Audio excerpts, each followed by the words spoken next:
right now we're going to bring up my co-producer of this event, the guy that helped make all this happen. Ladies and gentlemen, Dann Carr. Thank you, Brian. Thank you to everyone that is here. And it is whenever Brian asked me, I texted Brian last night and I said, Brian, how many do you think will be here at the rally? And if we have 40 people, I'll be excited. And I cannot believe how many people showed up today. And I thank you for coming. And there are a lot of Mississippians who we will stand and we will fight for our freedoms that have been given to us by God. I want to read you a verse from the Bible. You have to remember I'm a Baptist preacher. And Frank, who's the chairman of the Republican Party in Harrison County, he asked me, he said, Dan, is that a Baptist pulpit? And I said, Frank, I'm sorry, but it is a Baptist pulpit. And but I'm not going to preach. I'm going to read a verse from the Bible, and then I want to talk a little bit about freedom. And I do appreciate our elected officials that came. I know they have a million things going on, and I really appreciate them coming out. They've been in Jackson this week and fighting over different things, and I appreciate them coming. Thank you, Mayor, for being here. I want to thank our Biloxi police officers for being here. Those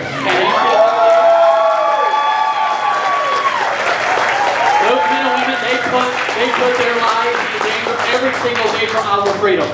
I was in the chief's office yesterday in the Biloxi Police Department, and I saw the picture there of Officer McKeithen. And I just thought about, how many police officers that they put their life in danger for you and I daily. And I appreciate them very much, and we need to be praying for them daily and consistently. And let me just say this as well. I'm thankful today that we're saying President Donald Trump and not President Hillary Clinton.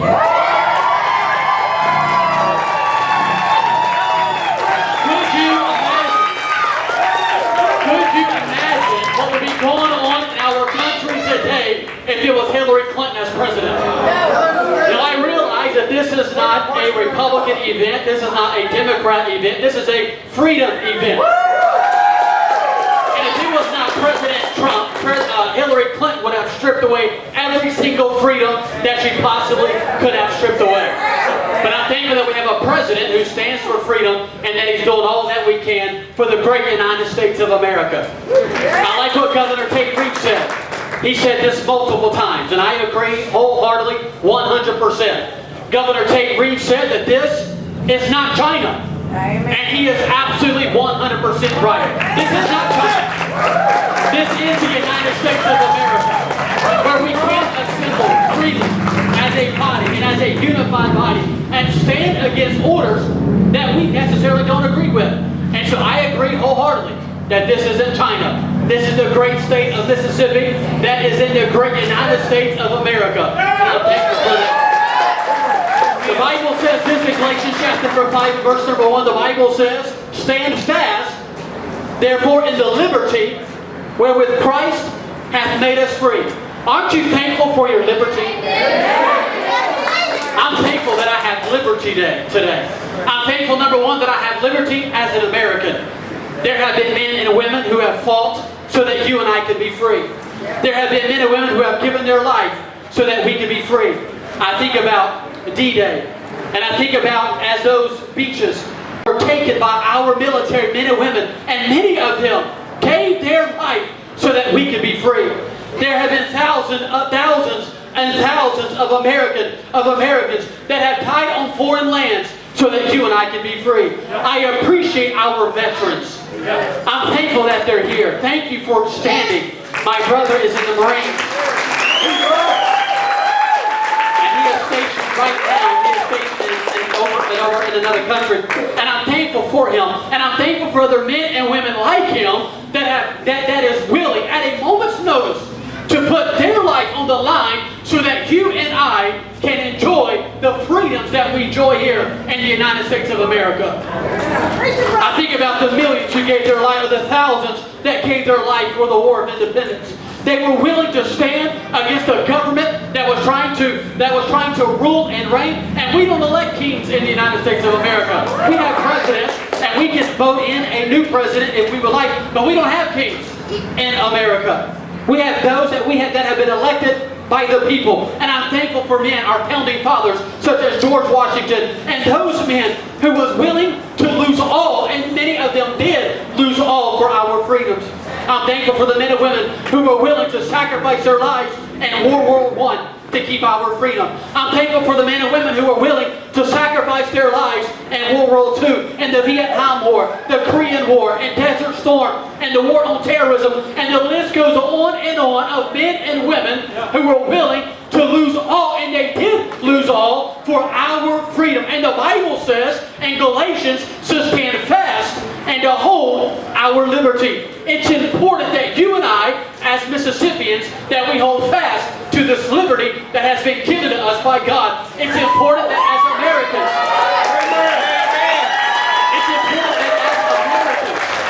that we hold fast to the liberty that has been given to us. We must continue to fight for our business owners. It's a sad story to hear the lady that spoke earlier of her business. But there's businesses like that all over Mississippi and all over the United States of America that have gone bankrupt, and many will lose their jobs. And I'm thankful for her for fighting. We must continue to fight for our freedoms, for our business owners. We need to continue to fight for the churches and for our places of worship, that we're able to go and freely worship our God, our Lord Jesus Christ. We must continue to fight. And let me just say this lastly. Lastly, and most importantly, I'm thankful for the liberty that I have in Christ. Amen. The liberty that I have in Jesus Christ, who over 2,000 years ago went to an old rugged cross. And He shed His blood for you and I. Listen to me very carefully. I'm not going to heaven today because I'm a Mississippian. That's right.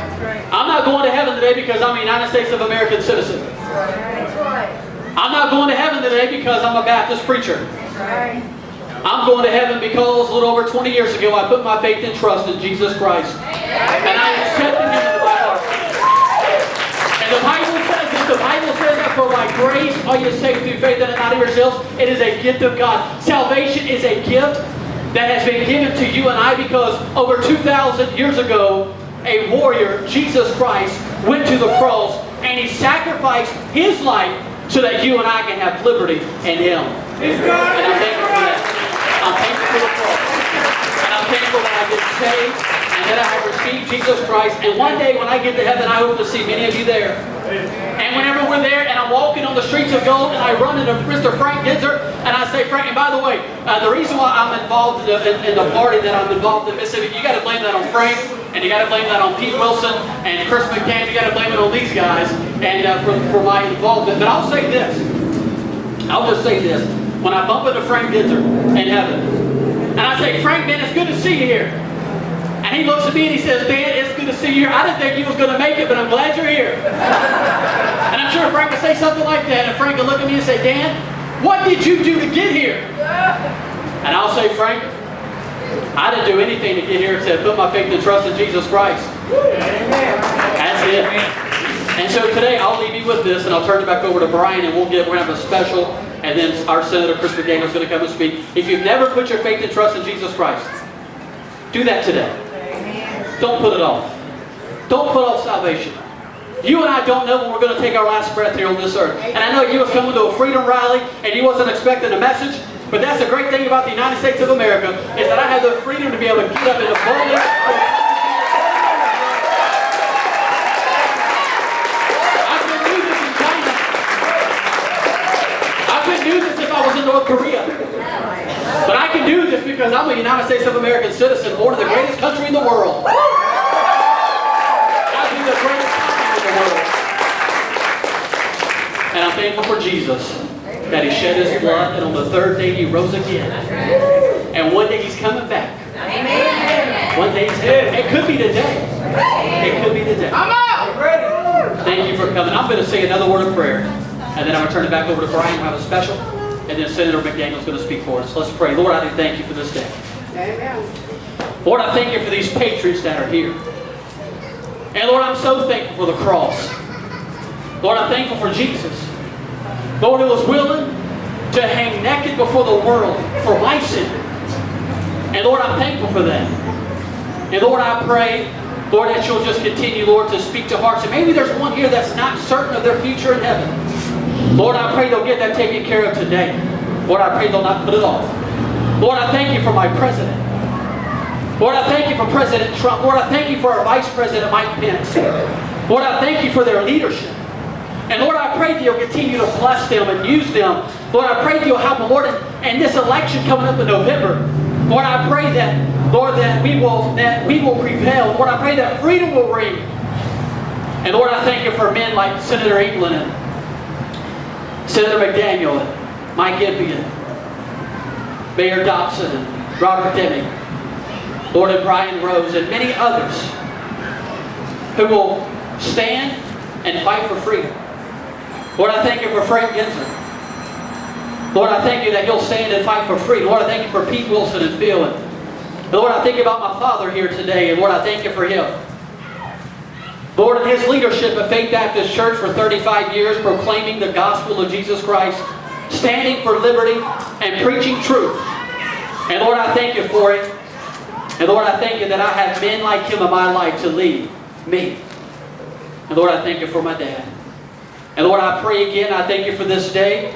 And Lord, I pray that you'll bless the rest of this meeting. In Jesus' name, amen. Thank you, Dan. You know, I talk to Dan Carr on the phone probably 3-4 times a day. And I promise you, he speaks in normal tone. But you put a microphone in his hand, and it's no longer liberty, it becomes liberty! Thank you, Dan. That was from the heart, and we appreciate that. Right now, right before we bring up Senator Chris McDaniel, where's Monica? Where's Monica? Monica Bourdreaux. There she is. Monica Bourdreaux is going to lead us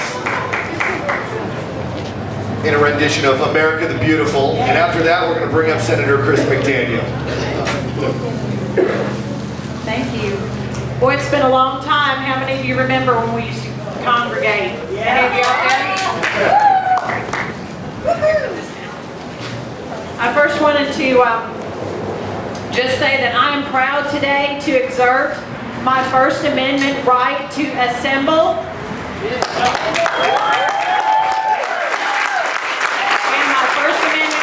Freedom of speech, which today will be through song for you. And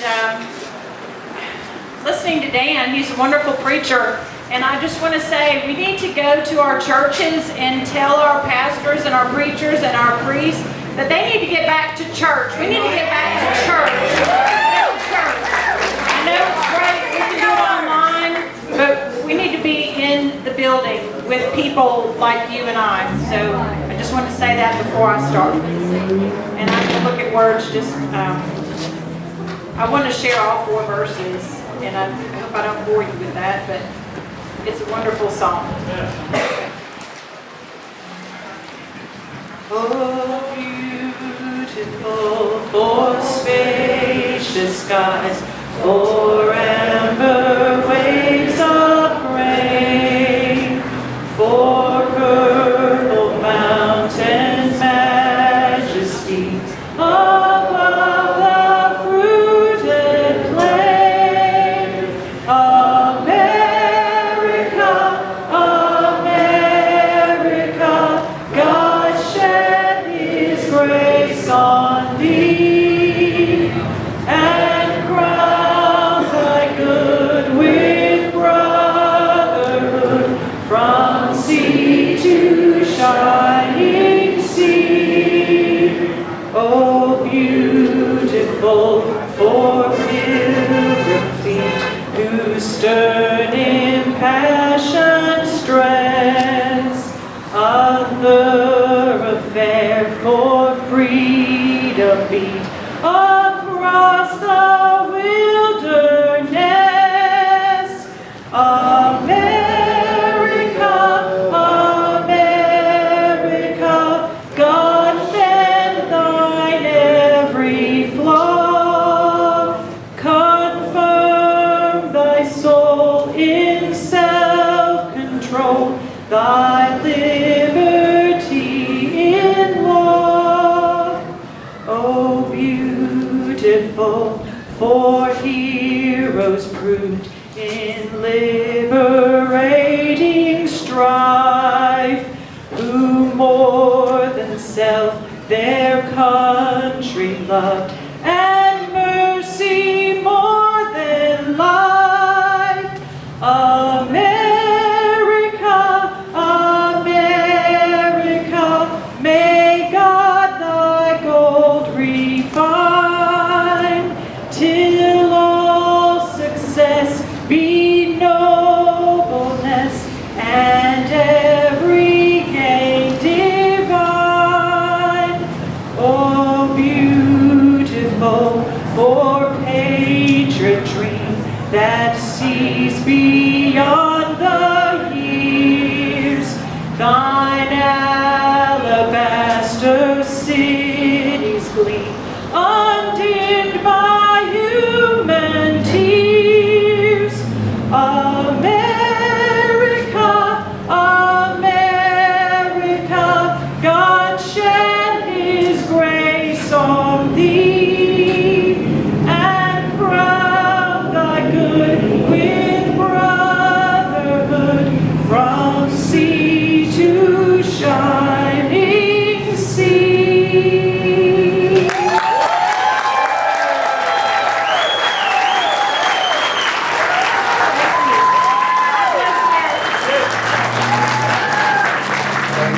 That was beautiful. You know, there's a line in that most of us only know the first verse. Yes. I didn't realize there were 6. There's 4, but they're all very talented. There's a line in that self-control in that song. And, you know, America is known to be a powerful nation. But we have self-control. We don't go exerting that power all over the country. And when we see them exerting that power on its own citizens, that's when we have to say, no, no way. And that's when we have to look out there and say, who did this and who can we replace? Because one of our greatest gifts is the power of the vote. Yeah. And in November, and in every November after that, and in the primaries in the spring, we need to keep that in mind and vote for the people that stood behind us and stood for liberty. One of the people that I know that stands for liberty more than anybody else is our next speaker. In fact, when I was running for office, I would go online and I would look at speeches from other people and I would say, you know, my message is so different. Then I'd come across this guy and I'd be like, I can't say that now. My whole speech that I wrote, I'd have to rip up because Chris McDaniel said it 2 weeks before. There's never been somebody that I've ever been in line with politically more than this man. He has been a mentor to me, he's been a friend to me, he's been a hero to me, and it's my privilege to introduce Senator Chris McDaniel.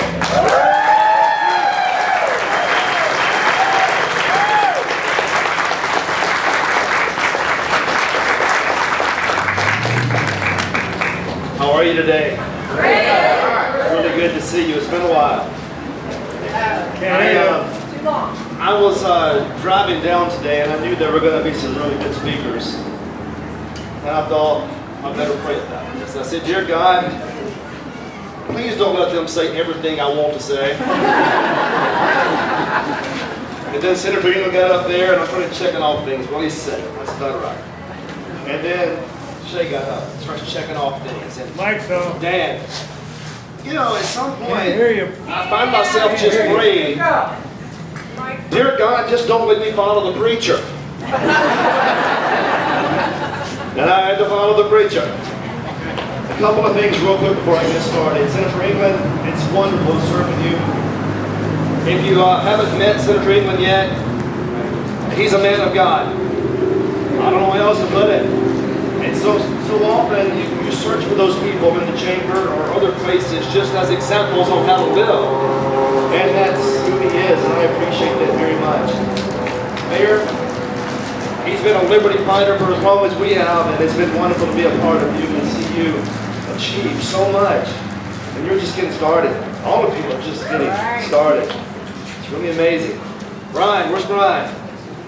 Rose? Of course, I would start speaking and he leaves. Another great guy, and of course my friend Dan, man, I tell you, that's good stuff. And the state of Mississippi is better off because you're here. It's better off because you individuals are here. And I just I don't have much to say because they've said it all. But let me just share a few things and we'll get out of here, right? I hear so much about the greatness of America, and it is all correct. We are an exceptional people, filled with exceptional ideas. We have a beautiful land from sea to shining sea, but we are more than just the geography. We have borders, and we're proud of our borders, but we're more than just borders. We have flags and patriotic music, but we're more than that. We are a people of the Enlightenment, a people who are born revolutionaries, and we should not be ashamed of our legacy. These were men and women who would not be ruled. Let that sink in. These are men and women who would not be ruled. We embrace that legacy. We don't run from it. It's who we are. And for the first time in all of human existence, they turned government upside down. Do you realize for all of human existence, we were always beholden to someone? There was a king, there was an oligarchy, there was someone who ruled us. That's not the lesson the founders gave us. It's not the revolution they gave us. They turned it upside down. We don't work for the government. We don't work for a king. They work for us. And that's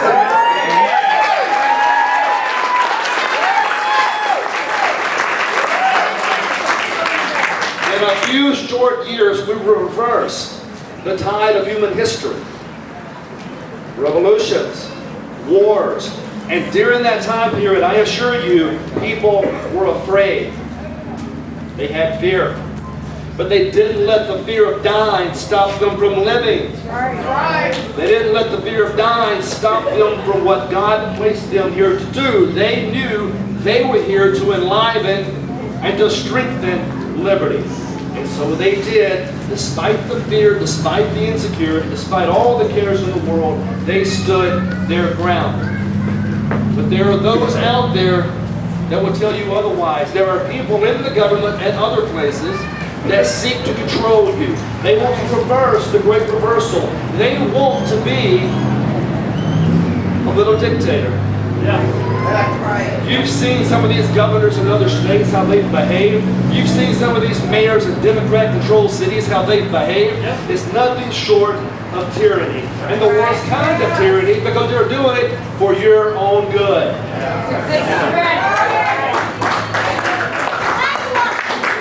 And this isn't the first time we've seen their kind. How many times have they told you, you can't eat that, you can't drink that, you're not supposed to buy that insurance, buy this insurance. They'll never stop because in their heart they seek the control that we will never give. And because of that, there's a natural tension. And it's a tension we must respect and we trust they'll respect. Because at the core of the matter, we are all still Americans. We are all still free, and we have no intention of ever letting that dream die.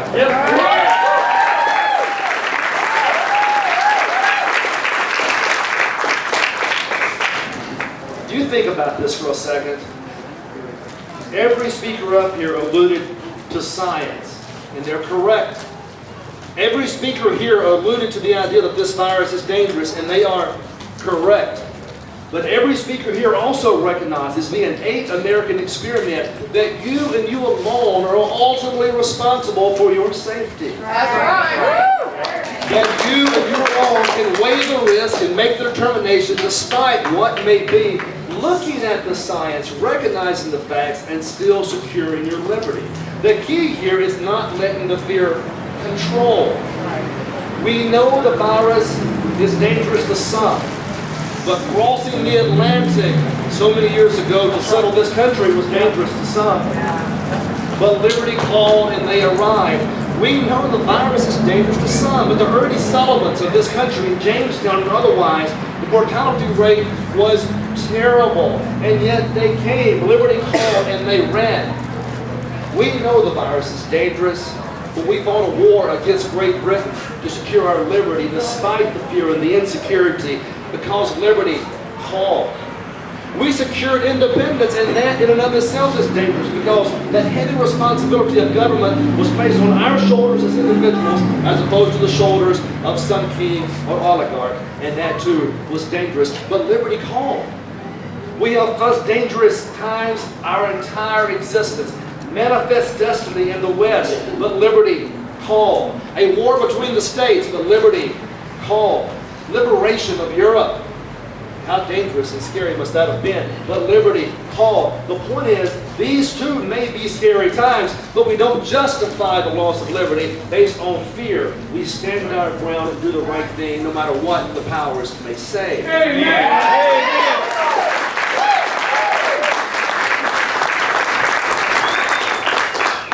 We would rather be free. And we'll take our chance. We'd rather be free. We'll protect each other. We'll be kind. We'll be considerate. We'll be safe. We'll protect our families because we would rather be free. And we're not going to let the fear of some terrible virus take away our joy of living. Because we would rather be free. I am so thankful for groups like this. I am so thankful for men like these. I am so thankful that someone stood up, even though, like Brian said, people are mad at us right now. They're saying we shouldn't be here right now, aren't they? It's because we want to be free. You should read my Facebook messages. I can just imagine. And listen, I'm digressing now, but let's talk about one quick thing, and I'm going to let you go. You know, it's funny. There are some really good people out there that have differences of opinions on how we should behave. And we have differences of opinions on how they should behave. The core component of liberty is respecting those differences and not using government to enforce one way or the other.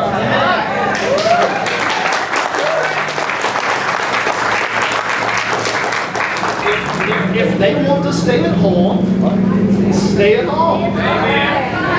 If they don't want to reopen their businesses, don't reopen your businesses.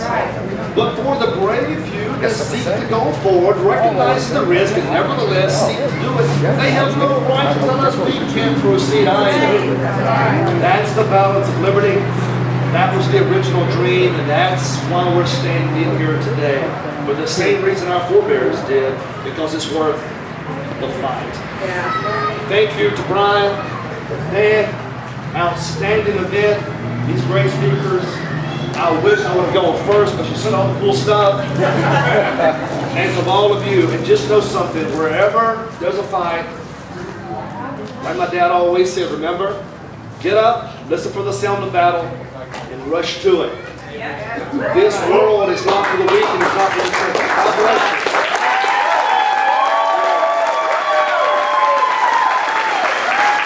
McDaniel.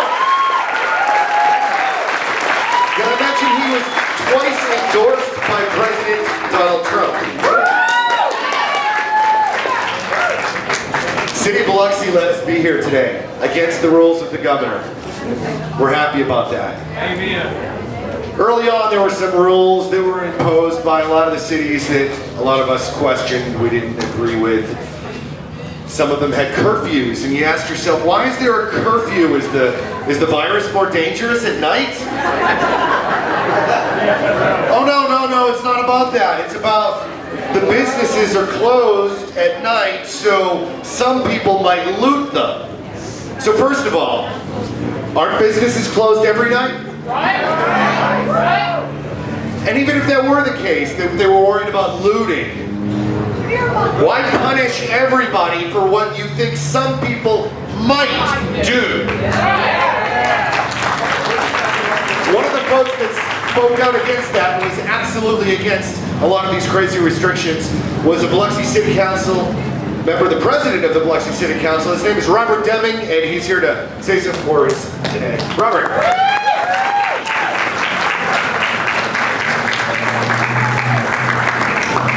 And he looks so good.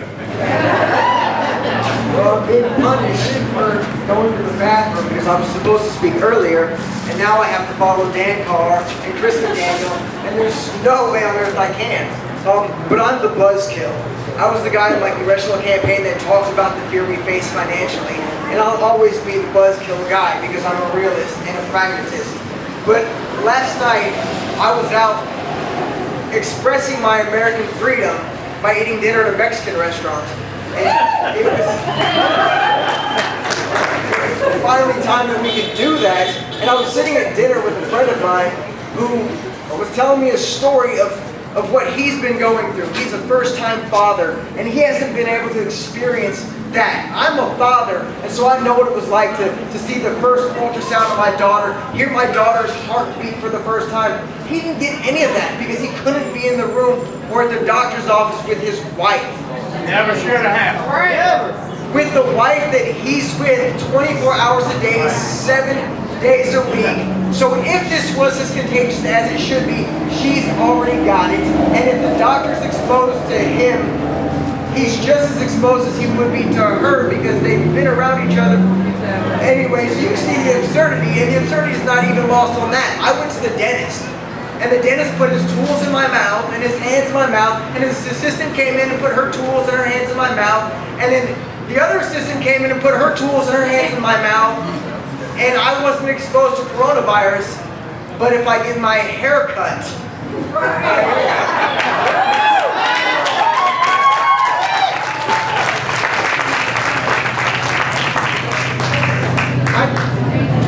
I tell a lot of stories, and I stole this one, I think, from Rush Limbaugh or Glenn Beck, and he was talking about two people having a discussion. One was a Cuban migrant, and one was a refugee, and one was an American. And the Cuban was telling him of the story of how he came to America and how he floated on a boat and fled his communist country.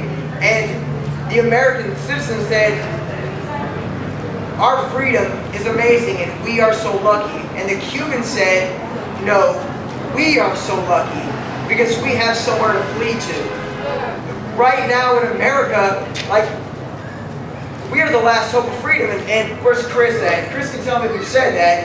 I don't know. Was it Reagan that said that? Shining city on the hill was Reagan. I didn't know if he was saying that we were the last hope of freedom, but we are. And if you look at what's going on, I'm a lawyer, Chris is a lawyer, and there are many other people even that understand how the legal profession works. We work on precedents. And the way I've seen society change in my short life by the use of different terminology, global warming, with climate change, so on and so forth. Now a virus is an invisible enemy. And so the president can use the Defense Protection Act, or Production Act, to compel private companies. That sets a precedent. And if this invisible enemy is a precedent for shutting down an economy and compelling the production of things by private companies, what else can be? If this invisible enemy is the basis for that because it may threaten the lives of a few American citizens, well, what else threatens the lives of a few American citizens? Hunger, obesity, diabetes? What about gun violence? This is just the basis to attack every other right we have. Alex de Tocqueville came to America and wrote Democracy in America in the early 1800s, and he espoused how great American freedom is. And this is the greatest nation in the world because it's based off the individual.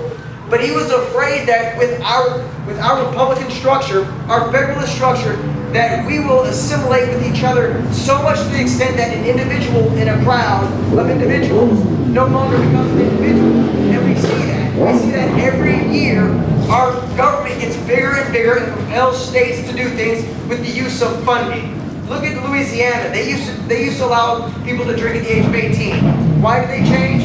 Because the federal government said they had to, or they would lose federal funding. We are becoming homogenous and we lose our freedom. I'm proud to be a Mississippi. I am different. He's expressing his freedom, and I'm okay with that. Someone back there was smoking freedom. I'm pretty sure.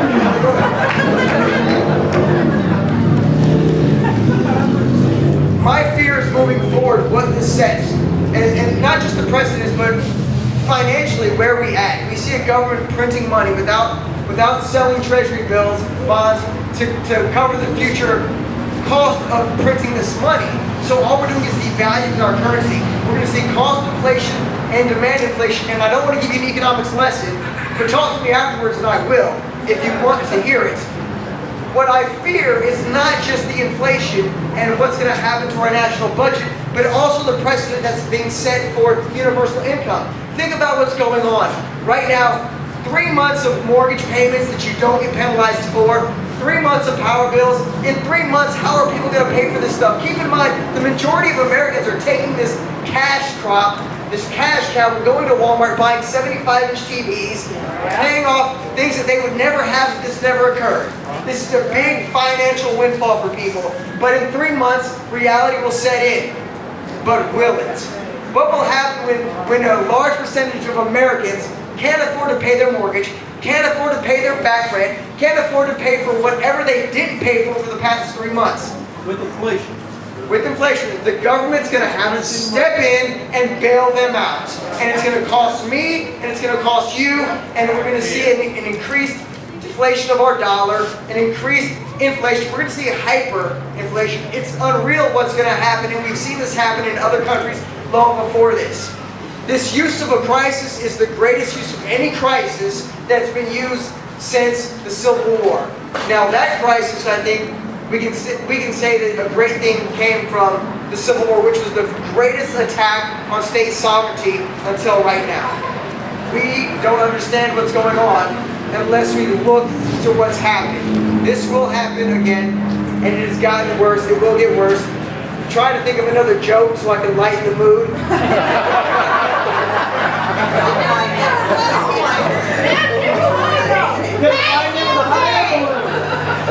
Thank you guys for having me. Brian, I propose that we make this our Freedom Day, and we do like the Neshoba County for every May 9th. Let's have a Freedom Day. Not because on May 9th we get to celebrate freedom, but let's do it on May 9th because every day we should get to celebrate freedom.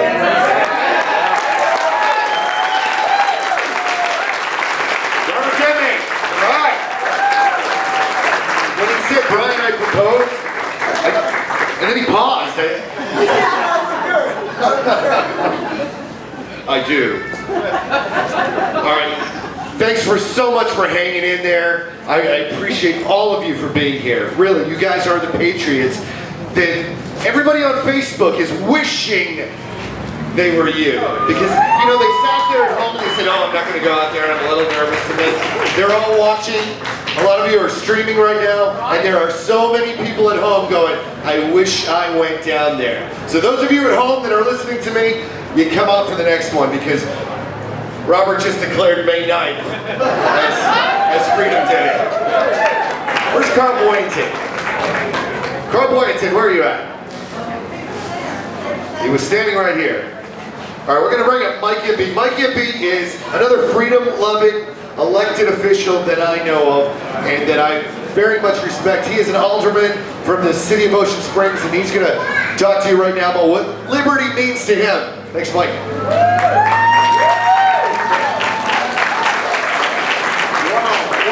What a crowd. Let's try this. What a crowd.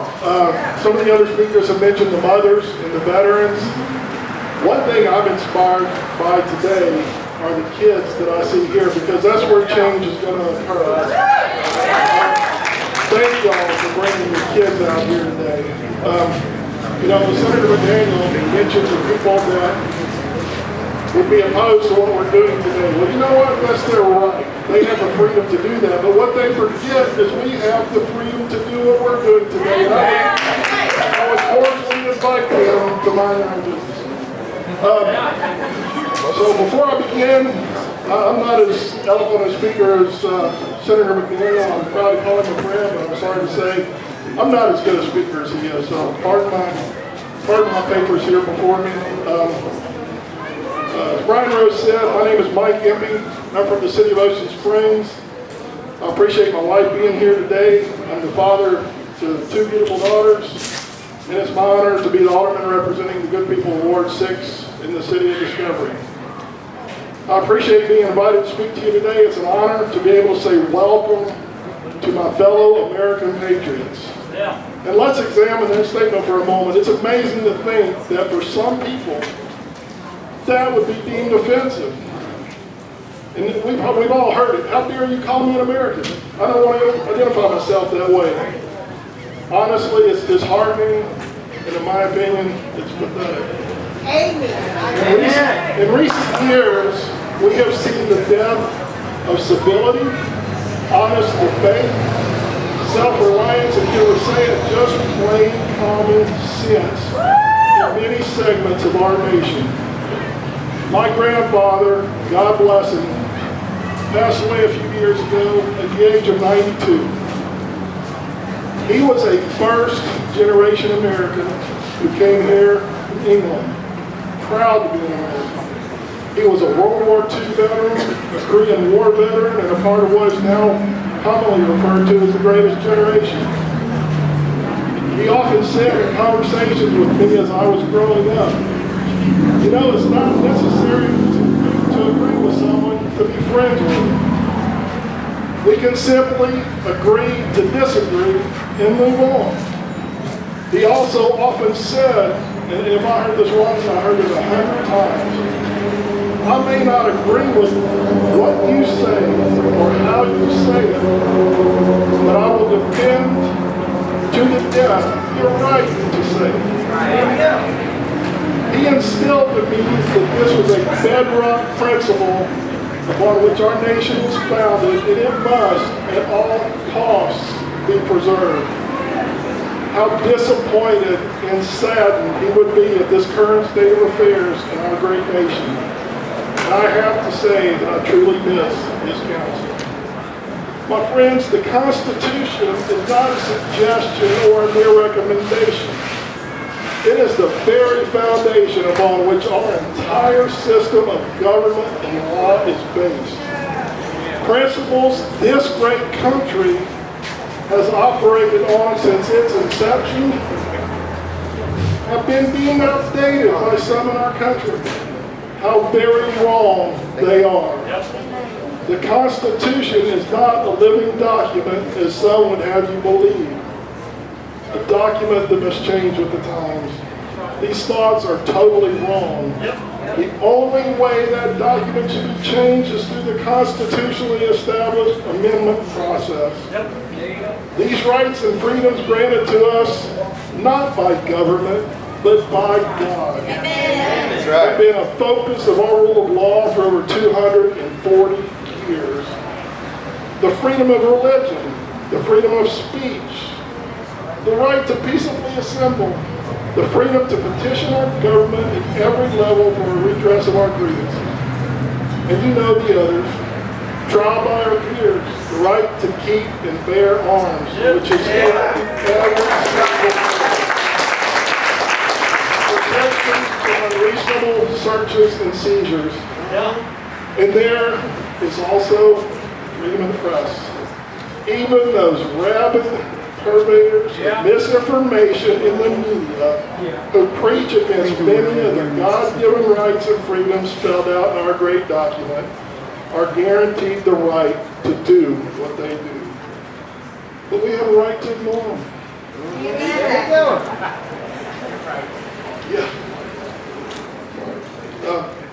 But with rights come responsibilities.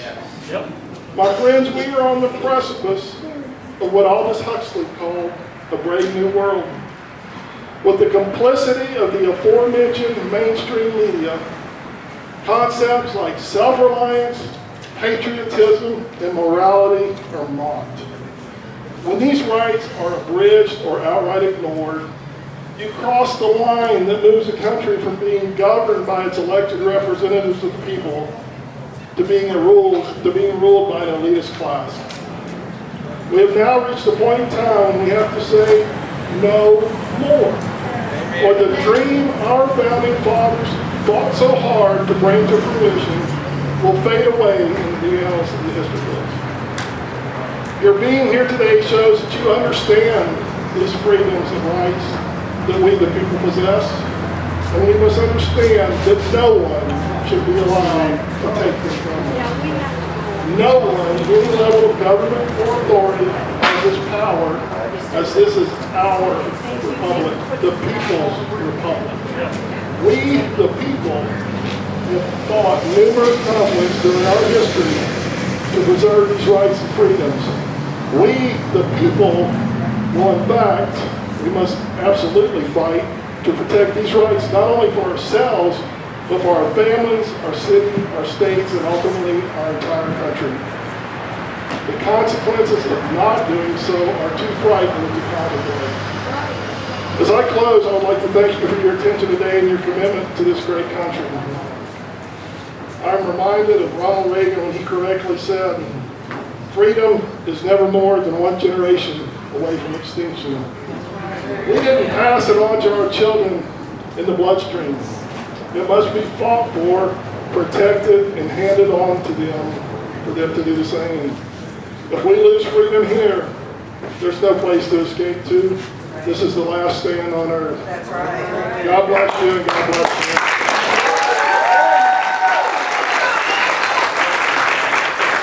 Hey, everybody. You know, something else Ronald Reagan said is, what are the 9 most feared words? We're from the government and we're here to help. So we've got, there he is, yes. So he was stuck up in Jackson, but he raced down here. So not only is he breaking the rule of 20 or less outside, I think he drove about 150 miles an hour to get here. Ladies and gentlemen, Representative Hank Zuber.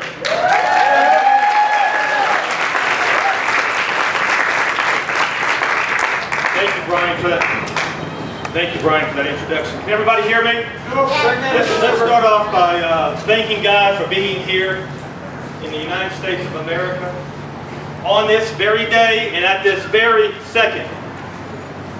My fellow citizens, the virus is real. Make no mistake about it.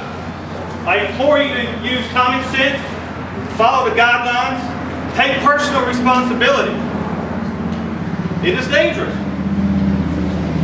But I stand before you to testify and attest to the fact that your constitutional right to bear arms is very serious and very real. I stand before you today to testify to the fact that your constitutional right of freedom of religion is very real and very serious. I stand before you right now to tell you emphatically that your right to work, to provide for your family, to provide shelter, and to put food on the table for your spouse and your children is very serious and very real. Ladies and gentlemen, my fellow citizens, I am here to tell you, last but not least, that I am here to tell that state judge in Texas that what he did was wrong. That's right. It is not our fellow citizen who was selfish. It was that judge who was selfish. It was that judge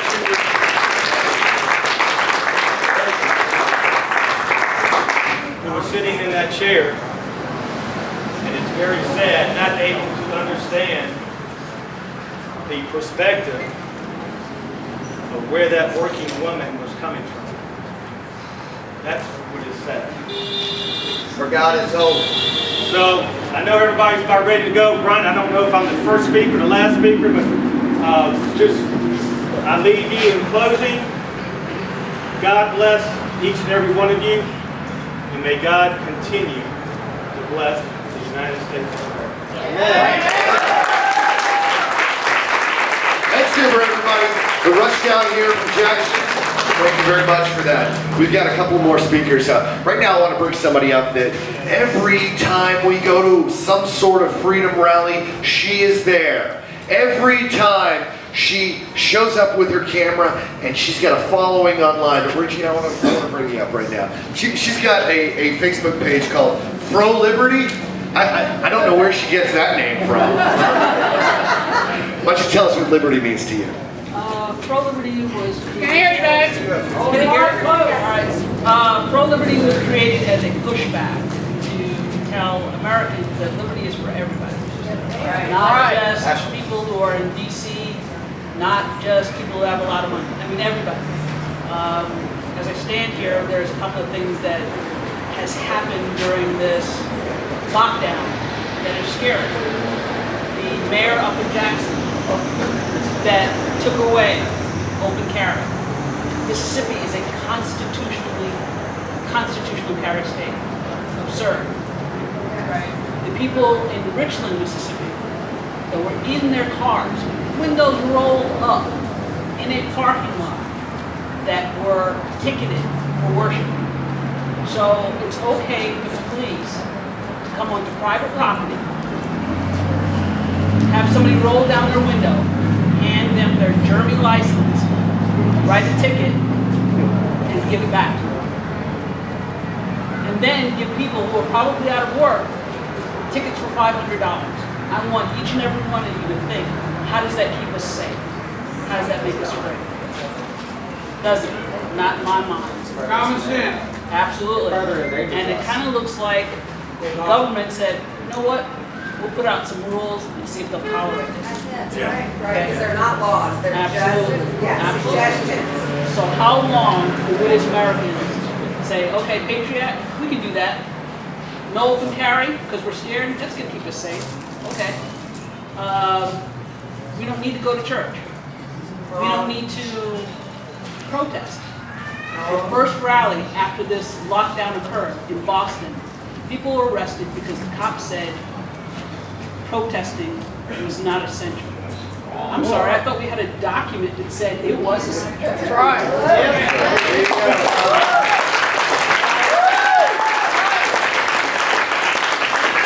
Raleigh, North Carolina Police Department. Absolutely.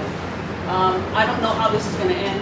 I looked at the numbers overnight, and our numbers are up. I looked at the numbers overnight, and the numbers are up. So this may happen again. So I'm looking at these people here in Mississippi and America, and I want to ask you, what are we going to tolerate? How much are we going to stand? That's all I got, folks. Thank you.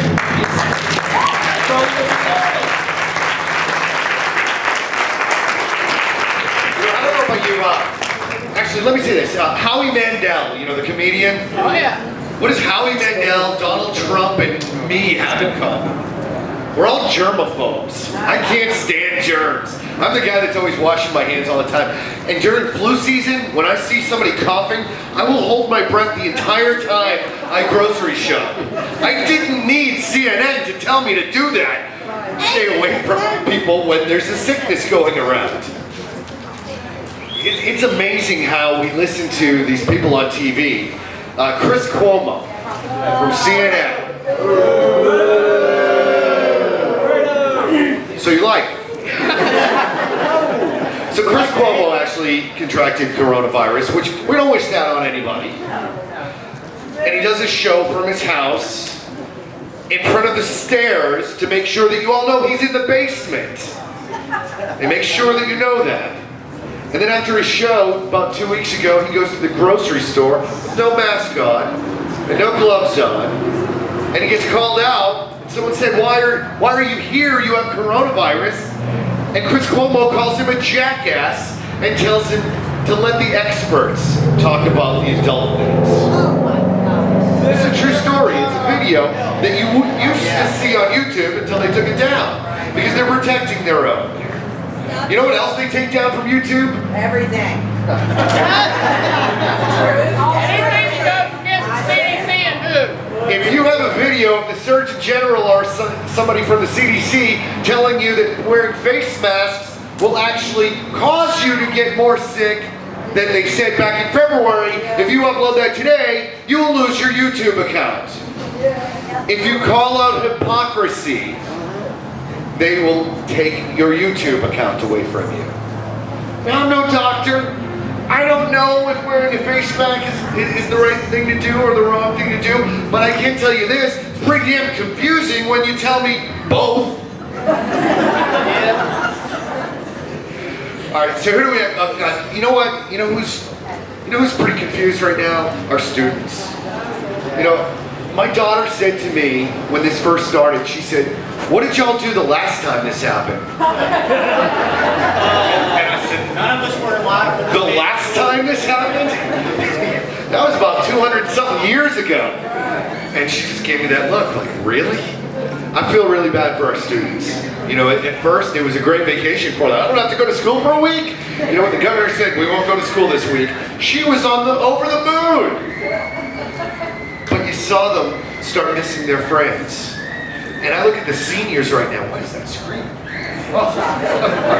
So we're all going to have to go run help somebody. And I think about the seniors right now and what they're missing, the football players, what they're missing out on. And I feel really sorry for them. And I commend them. I know my daughter and her friends just left here, but I commend all the kids right now that are pushing through this. Because this is a tough time. They're missing out on a lot of social events that we got to experience, and I feel badly that they haven't. But I want to bring up somebody right now who is on the school board, Kacee Waters. If you come up, she's on the Ocean Springs School Board. And just to tell us a little bit about what's going on with the schools and what your feelings are about that. Hey.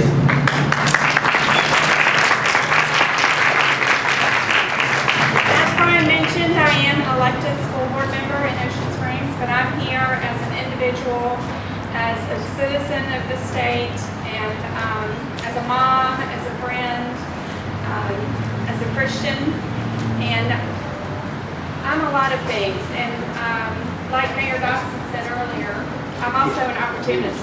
And I've taken this time while my children are home to teach them myself about the Constitution and about economics and the things that I feel like they need to know in order to go forward, in order to continue to have liberty and freedom in our country.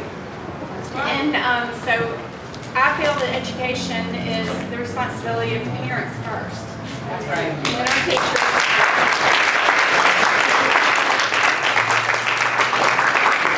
So we need to make sure that our schools are teaching our children the things that they need to be teaching in order for our children to understand the freedoms that we have, so that it is not lost in the one generation. And our teachers, our administrators, everyone involved in education, they are all having to do things that they have never done before. I have a friend who is a teacher, and she tells me the crazy things that she does all the time. She has had to learn to be a videographer, an editor. She has had to learn how to use YouTube to upload videos and all sorts of computer programs that she's never had to use before. Teachers are doing things that they were never expected to do when they started the school year and signed their contracts. And so we need to give our teachers all an applaud, because they are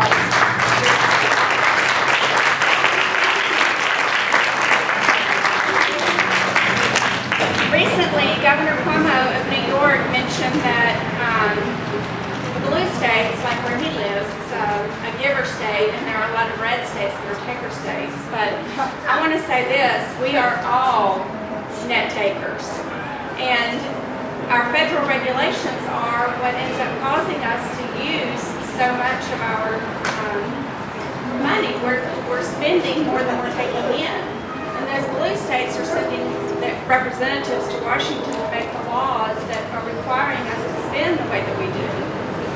And a lot of those federal regulations are what schools have to abide by. And so whenever we, as a school board member, a lot of the decisions that we make, we have to abide by these federal regulations that don't make sense. But they're not, I don't know who came up with some of these things. There are no common sense issues to them. And so I just want to say thank you to our administrators for having to manage these federal regulations in order to get some of our children fed. There are a lot of children who are home now. A lot of our children are home now, and some of them are home alone because their parents are essential workers and there's no one there to care for them, or their parents are home with no job, and so there's no one working in order to buy food. So our schools have had to take over the job of trying to feed the children in our communities, and that's not something that I want. That is not something that our schools should be responsible for. It's it should be up to the families to go out and work if they so choose so that they can make a living. I am fortunate enough to not have to rely on a check from our government in order to live. And I don't want anyone else to have to do that. I want people to have the choice to go out to work if they so choose.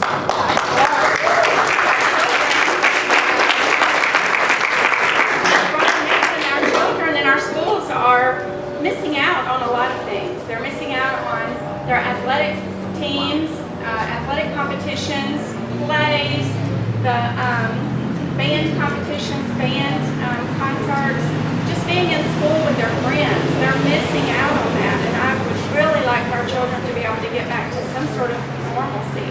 And I believe that what is going to end up coming out of all of this is that education is going to change forever. Education will never be the way that it was before. With the things that our administrators and our teachers are having to do, I believe some of that will continue into the future, so parents will have a choice. Do they want their children in a school building with others, or would they like for them to learn online in a distance learning setting?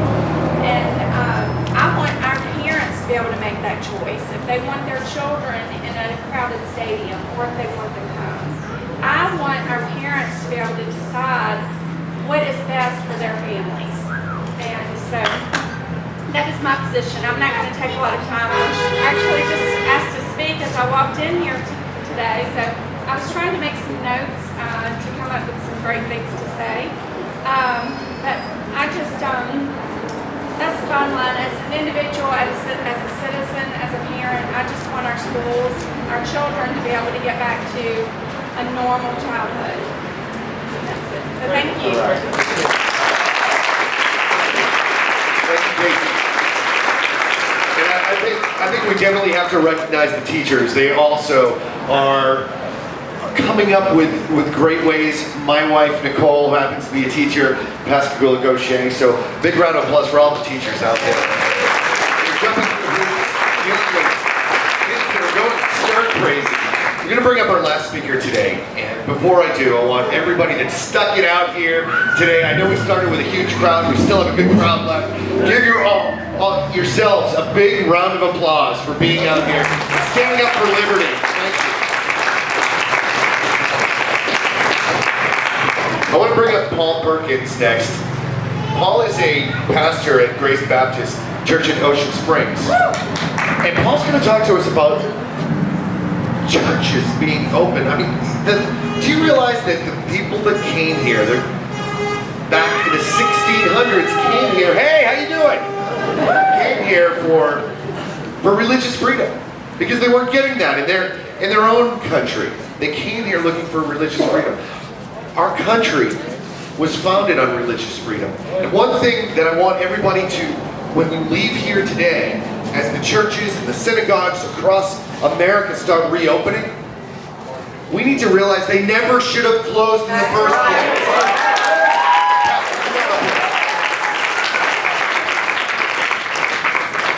Good afternoon. It's my privilege to be here and represent what I personally believe is the best church on the Gulf Coast. And Grace Baptist in Ocean Springs. We have a wonderful church family, and our church family has missed fellowshipping with each other. We understand when the news broke, the pandemic broke, there's all kinds of unknown, unanswered questions. There's a lot of things that we have to try to figure out, put in place. How do we stay safe? But as the facts have begun to come out, it seems to me as though some decisions should be changing. And as a church family, as a pastor, I believe from the very beginning that if a liquor store is deemed essential, then a church should most certainly be deemed essential. Something that we, the deacons in my church and I have talked a few times, we've been great, and we've decided to start our opening this Sunday. We want to celebrate our moms, say Happy Mother's Day together with them, and be able to worship our God together. I go back and there's a lot of things that have already been said that I wholeheartedly agree with. Great speakers. I want to thank you, Dan, and the folks that have put it on, and the other folks that have attended, and the ones that have spoken. This is needed. It just seems like we need to get back to a sense of normalcy in our country. Look, hey, we can be careful. I didn't realize growing up my mom was on the WHO or the CDC or something because she said wash your hands all the time. I guess she already knew it. But that was life, you know, in freedom, responsibility, that's where it's at. I look at our country's history, and the Puritans came over, they wanted religious freedom, and then some of those groups started to try to form state religions. And there were breakaway groups that said, no, that was a problem on the other side of the pond. Now that we're here, we don't want the government meddling with the religion. And so there was a group of Dansbury Baptists who wrote a letter to Thomas Jefferson and said, listen, we're being persecuted. Our preachers are going to jail because we're not this particular group or that particular group, or we don't hold a license. So Thomas Jefferson wrote back to them January 1st, 1802, and he said that he agreed with everything that they said. He said that religion is a matter which lies solely between man and his God, that he owes account to none other than for faith or his worship, that the legislative powers of the government reach actions only and not opinions. And that was Thomas Jefferson. And I agree with those statements wholeheartedly. So I don't really want to take any more time. We've been here quite a while. I'm thankful for our country. I'm thankful for everything that means, from those who have served in the military to protect and to give us these freedoms. I'm thankful for the ability that we all have to do what we believe is best. And I think we need more of this to stand up and try to turn this ship back to where it was in days gone by. And that is, we have rights, and with those rights we have responsibility, as was already stated. And I don't hate somebody else because I want to go to church. I don't want somebody else, and I'm not trying to kill somebody because I go out of my house without a face mask on. I have a right, and with that right I have a responsibility, and it's up to me. And so I believe that's where we should be, and I think obviously as a pastor of a church, we want to get together. We love to sing in our church. And man, just lift the roof off the rafters with our voices, and let tears flow, let the heart swell up with pride and excitement and the thrill that we're getting together to worship the God who loved us enough to send His only begotten Son. Though we were not worthy, He thought we were worth it. And He came and died on the cross for us and shed His blood so that our sins can be forgiven, and we could bow our head, our heart, and say, Lord, forgive me and save me. And He would adopt us into His family, write our names in the Lamb's Book of Life, and one day we get to enjoy eternity with Him in heaven. What an awesome God.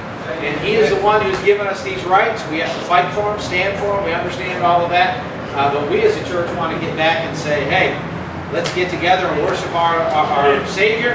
And let's celebrate this country and the freedoms that we have, what it was founded on. And let's make sure the direction remains the same. Thank you.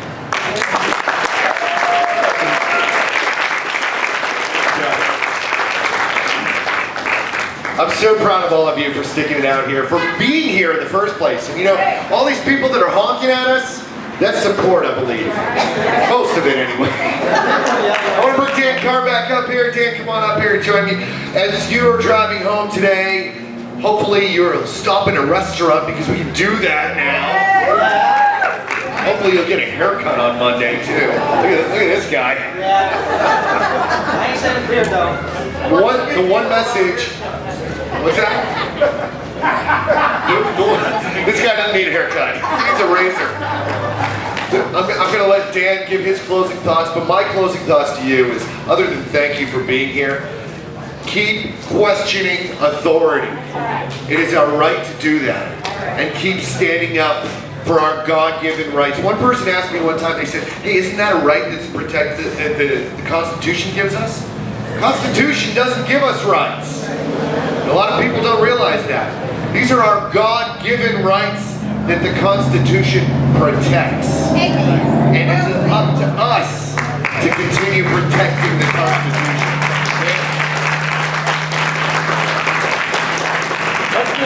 Let's give Brian a hand. I think he did a good job.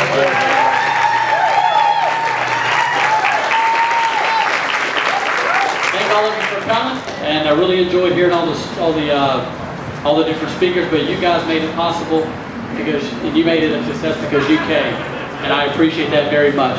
Hope you have a great day. God bless you. God bless the great state of Mississippi, and God bless the United States of America.